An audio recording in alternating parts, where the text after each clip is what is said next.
pace of living leaves us little time for leisure. Our program will give you a chance to experience the fascinating world of traveling, extreme adventures, hunting and fishing. Each week we will take you to the most beautiful places of Kazakhstan.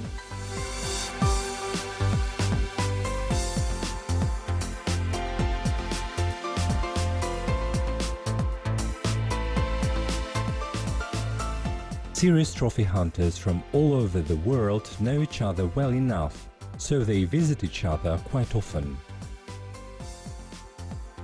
The Republic of Buriatia is created as if with purpose to be the tourist place.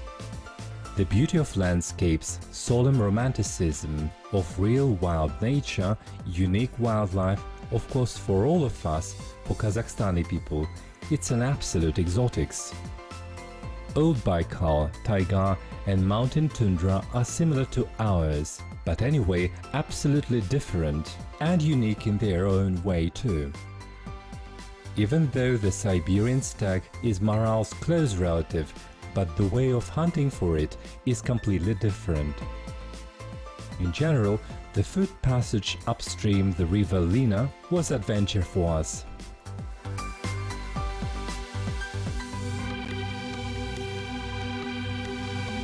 Regular flight connection was arranged in the Soviet times between Almaty and Irkutsk, but it was in a different century and in a different country. And nowadays we have to go by plane through Moscow, experiencing rather long interlining. It's raining at the Vnukovo. Interlining is an hour and a half. In an hour and a half we are leaving for Irkutsk. Ali Aliyev has good experience in bear hunting in mountains, but our adventures in Buryatia were like a mixture of hunting and traveling to wild places. The track which local hunters used in winter for sable hunting was quite a predictable one, but the higher we went to the barrens, the more often we lost the path, and at last we decided to use GPS than our own pathfinder skills. The endless taiga was broken into two pieces. A patch of sunlight where playing in drops of water on the nearest needles of dwarf pine, and far beyond black clouds and white clouds team were circling in dreadful dance. Waves of fog were sliding down the white hills and falling to the sea, struck by slanting rays of the sun. The human eye is able to perceive the color range better than the most advanced camera in the world. There's no evidence in the world that could transmit that fantastic play of light and shadow on overlapping horizons.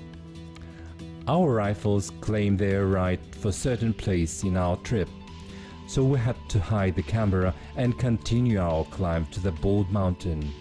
We had to cross the passage before the dark and try to find a winter hut using GPS coordinates.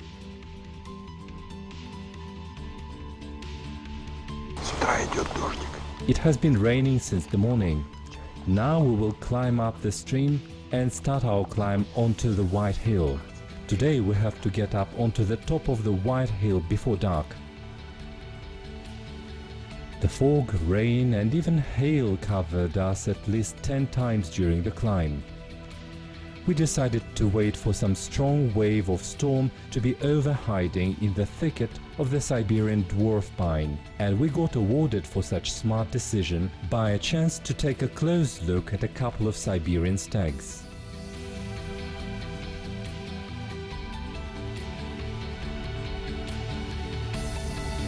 Pregnant female and 1-year-old fawn were just 70 meters away from us. When we got up to continue our way, the deer ran 200 meters away and kept feeding. Amazingly, they were not afraid of people at all. The reindeer live in this area beside the Siberian stags. The altitudinal zonation of Baikal Range reminded our Tian Shan in miniature.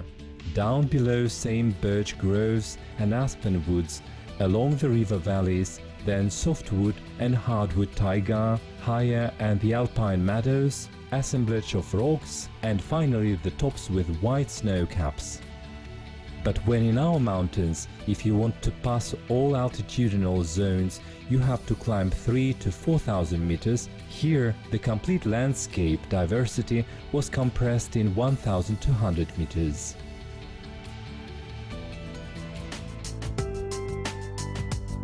The first time we saw the bears, soon after we got to the open slope out of the thick fir tree forest. A big female black bear with a smoke-colored cub were anxiously digging something out of snow in the middle of the avalanche catch. Up ahead, a big female black bear is eating at the snow path. She has a brown 2-year-old cub with her. Now we will try to get closer for a better picture. Of course, it is not a hunting trophy. We will just get closer to see. We were curious what they were digging out of snow, so we had to move fast. Under the very top, we noticed one more small bear. The big number of animals made us feel optimistic and pick up the pace.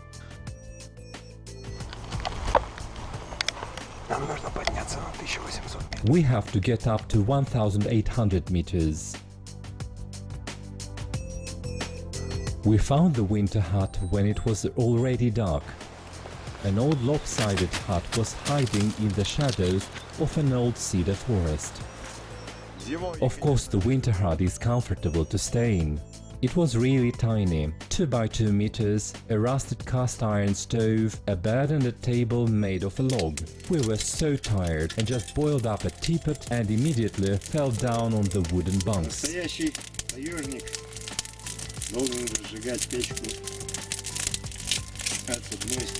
The one who really lives in taiga must be able to start fire having only one match. The fire in stove, it started with a birch bark. Let's see if I can make it or not.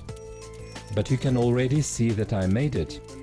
First, you need to add dry silver fir logs, and after that it starts to burn stronger, so you can add the birch logs as well. The birch logs give more heat. Let me add one more birch log here. The night in the north is short. We went out to the slope after 4 o'clock in the morning. As we took a short glimpse on the surroundings and it started raining again and fog closed in.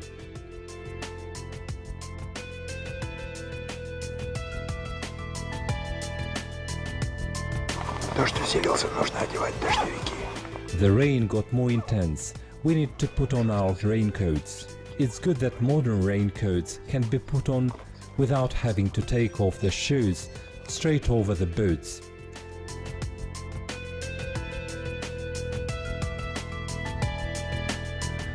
We should have used the services of a shaman who offered us the support from the Burhans, the spirits controlling the weather, for $300. It's a custom here to start any serious deal with it. Rain and fog accompanied us throughout our trip, but we're not sad about it.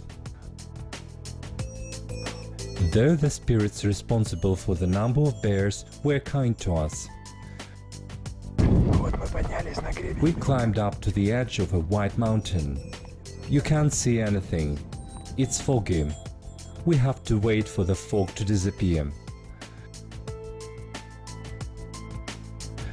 Once the first wave of fog disappeared, we saw a big black bear happily sliding down the snow.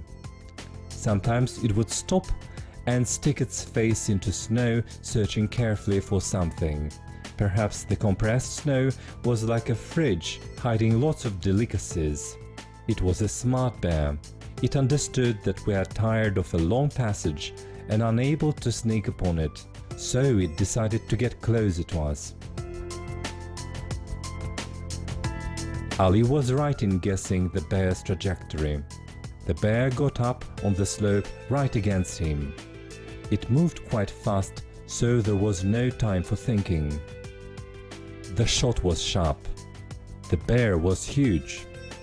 Then it was a usual thing for us, just like in any of the hundreds of mountain hunts.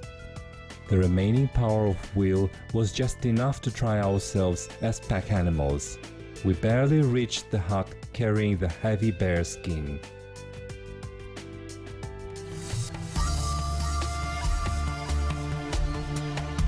Since we managed to get to the near Baikal area, we had to get to know the old Baikal. That's why we accepted the offer from famous trophy hunter Viktor Melnikov to have an observation tour around Baikal in his ship Vitim after the hunt. Let historians and linguists break their spears regarding the name of Baikal. We had no doubt that its name Baikal got from two Turkic words, Baikal, meaning rich lake. The former minesweeper, after retiring, turned to quite a comfortable cruise ship. The legendary patriarch of the hunting farm, biology doctor Professor Vyacheslav Konstantinovich Melnikov, who held the position of a dean in the Irkutsk and Kirov game management faculty in different years, tells us about Baikal, about the fauna and arrangement of the hunting area in the region. The head and navigator of the expedition was his son, famous trophy hunter Viktor Vyacheslavovich Melnikov. Мы пересекли Байкал примерно по линии, отделяющей. We have crossed Baikal approximately along the line separating the Irkutsk region from Buryatia. This month, Baikal's width was around 60 kilometers, and we covered this distance in 4 hours. The weather is nice. Today is the first sunny day, and there's almost no wind. And now we are getting closer to the mountain range called the Holy Nose. A little left is an entrance to the Sheverkul Gulf. That's where we're heading to now. And few kilometers to the left along the shore is the famous Barguzin Wildlife Sanctuary. And this area belongs to the Transbaikalian National Park. Here we can already see the entrance to the Sheverkul Gulf.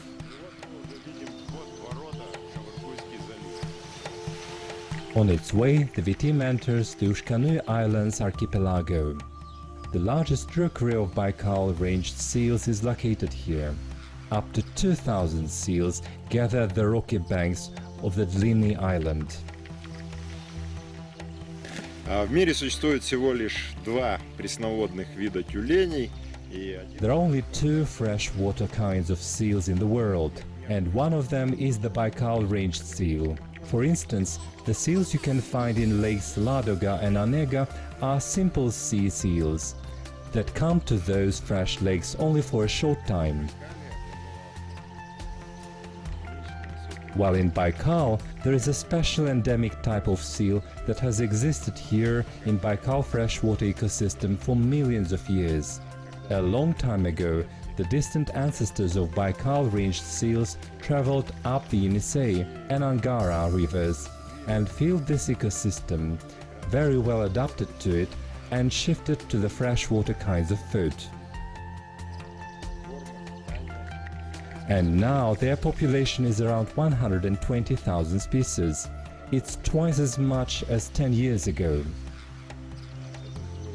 Which means the seal population is growing, it has reached the permissible hunting level, and now the game hunters annually get 5,000 to 6,000 seals.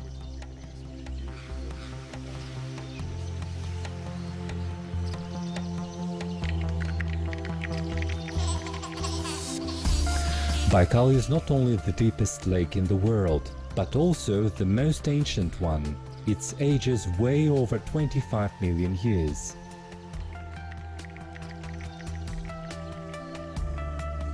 And here is the end of another adventure for us. What can you say? Old Baikal is beautiful, but Kazakhstan too has lots of beautiful places for hunting and fishing. The tourist exchange between the customs union countries means not only the desired trophies, but a chance to get to know the life, culture and traditions of the fraternal people. The hunting tourism spiritually enriches both the guests and the hosts.